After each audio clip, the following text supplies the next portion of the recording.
Assalamualaikum warahmatullahi wabarakatuh. Saya Tawang Purnama, NIM 1906161643334 dari jurusan Pendidikan Jasmani dan Olahraga offering A, mata kuliah belajar dan pembelajaran offering F3. Di sini saya akan menjelaskan materi tentang belajar dan pembelajaran. Pengertian belajar dan pembelajaran. Apa itu belajar? Belajar adalah perubahan yang relatif permanen dalam perilaku atau potensi. Perilaku sebagai hasil dari pengalaman atau latihan yang diperkuat. Belajar merupakan akibat adanya interaksi antara stimulus dan respon.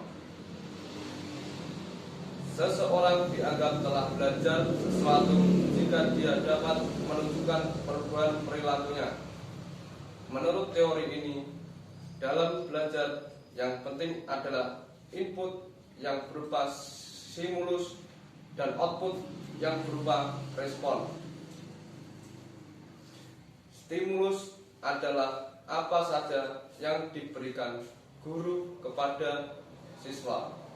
Sedangkan respon berupa reaksi atau tanggapan pelajar terhadap stimulus yang diberikan oleh guru tersebut. Proses yang terjadi antara stimulus dan respon tidak penting untuk diperhatikan karena tidak dapat diamati dan tidak dapat diukur. Yang dapat diamati adalah stimulus dan respons. Oleh karena itu, apa yang diberikan oleh guru dan apa yang diterima oleh pelajar harus dapat diamati dan diukur. Ranah belajar sendiri meliputi ranah kognitif, afektif, dan psikomotorik. Ranah kognitif lebih kepada kemampuan berpikir seseorang. Ranah afektif lebih kepada sikap kepribadian seseorang.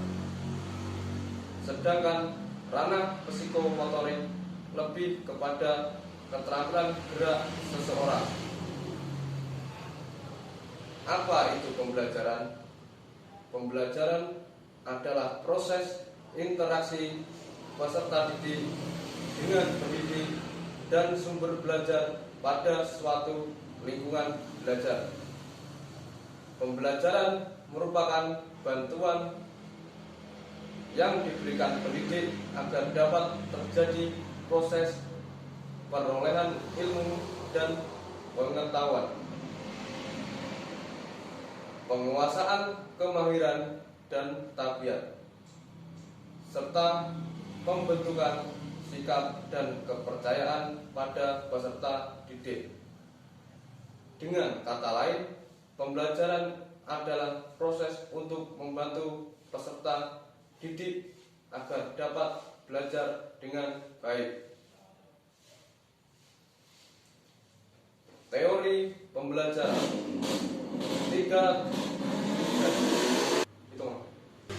Teori pembelajaran.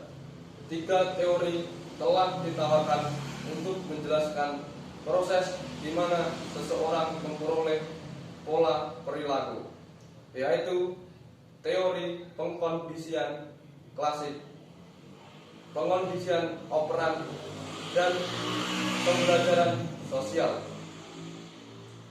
Pengkondisian klasik adalah jenis pengkondisian di mana individu merespon beberapa stimulus yang tidak biasa dan menghasilkan respon baru.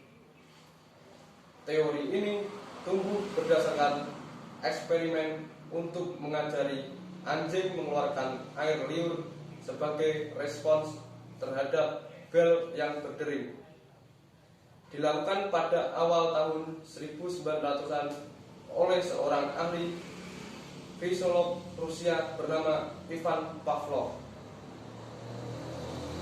Pembelajaran operan. Pengkondisian operan adalah jenis pengkondisian di mana perilaku sukarela yang diharapkan menghasilkan penghargaan atau mencegah sebuah hukuman. Kecenderungan untuk mengulang perilaku seperti ini dipengaruhi oleh ada atau tidaknya penegasan dari konsekuensi-konsekuensi yang dihasilkan oleh perilaku. Dengan demikian, penegasan akan memperkuat sebuah perilaku dan meningkatkan kemungkinan perilaku tersebut diulangi. Apa yang dilakukan Pavlov untuk mengkondisikan klasik oleh psikolog Howard B.F. Skinner? Dilakukan pengkondisian operan. Skinner mengemukakan bahwa menciptakan konsekuensi yang menyenangkan untuk mengikuti bentuk perilaku tertentu akan meningkatkan frekuensi perilaku tersebut. Pembelajaran sosial. Pembelajaran sosial adalah pandangan bahwa orang-orang dapat belajar melalui pengamatan dan pengalaman langsung. Meskipun teori pembelajaran sosial adalah perluasan dari pengkondisian operan, teori ini berasumsi bahwa perilaku adalah sebuah fungsi dari konsekuensi. Teori ini juga mengakui keberadaan pembelajaran melalui pengamatan dan pentingnya persepsi dalam pembelajaran. Tujuan belajar adalah sejumlah hasil belajar yang menunjukkan bahwa siswa telah melakukan tugas belajar yang umumnya meliputi pengetahuan, keterampilan, dan sikap-sikap yang baru yang diharapkan tercapai oleh siswa. Tujuan belajar adalah suatu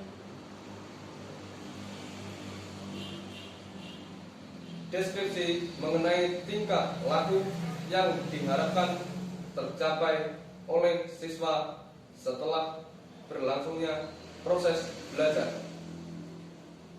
Tujuan pembelajaran adalah tujuan pembelajaran pada hakikatnya adalah rumusan tentang perilaku hasil belajar kognitif, psikomotor, dan afektif yang diharapkan untuk dimiliki oleh si pelajar setelah si pelajar mengalami proses belajar dalam jangka waktu tertentu.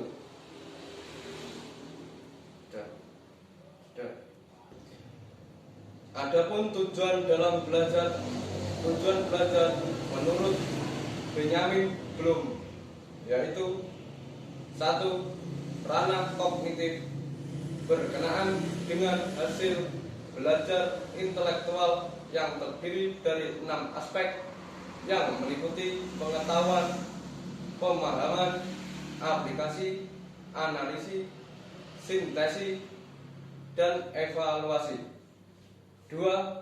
Ranah afektif berkenaan dengan sikap yang terdiri dari 5 aspek yang meliputi penerimaan, jawaban, penilaian, organisasi, dan internalisasi. 3.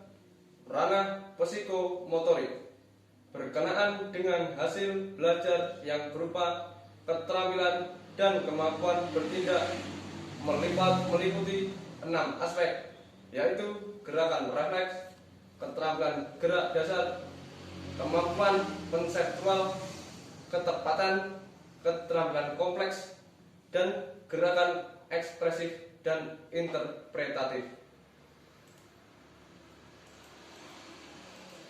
Teori-teori dalam belajar. 1.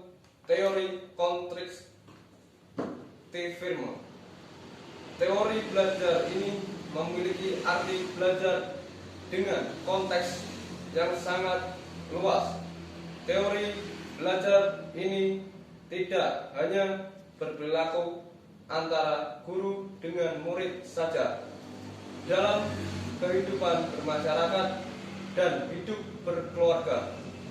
Untuk hal ini, murid diajarkan untuk menemukan pengetahuan secara mandiri atau individu. 2. Teori kognitivisme. Teori belajar kognitivisme menjelaskan bahwa belajar diartikan siswa mencoba untuk melakukan hal-hal baru yang berkaitan dengan pengalaman yang dulu sudah didapatkan sebelumnya. Sekian video dari saya. Ada kurangnya saya minta maaf. Wassalamualaikum warahmatullahi wabarakatuh.